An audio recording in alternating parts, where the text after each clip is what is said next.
10 मरले का brand new designer घर है। ये इसका ग्राउंड फ्लोर है, डाइनिंग एरिया है। और इसकी मैं आपको फर्स्ट फ्लोर विज़िट करवा देता हूँ। ये सेपरेट एंट्रेंस फर्स्ट फ्लोर है। ये आपका इसका ओपन किचन दिया गया है। यहाँ पे बहुत खूबसूरत थीम के साथ आपको किचन दिया गया है। ये स्टेयर जो है सीधी आपकी फर्स्ट फ्लोर पे आपके ये छत जा रहे हैं। ये आपकी डबल हाइट लाइब्रेरी है जो नीचे से मैंने आपको दिखाई थी। ये इसका लॉन्ज एरिया है, काफ़ी बड़ी विंडो दी गई है।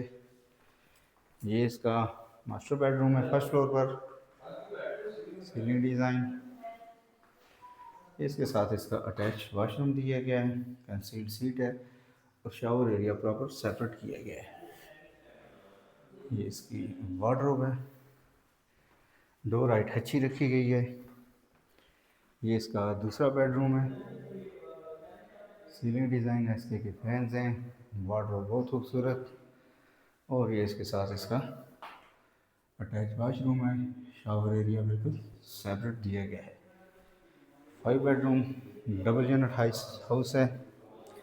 4 करोड़ 50 लाख इसकी आस्किंग कर रहे हैं। अगर ये घर आप विज़िट करना चाहते हैं तो नीचे बायो मेरा नंबर दिया गया, आप इससे रब्ता करें। आपको ये घर विज़िट करवाएंगे, इंशाल्लाह आपको घर पसंद आएगा।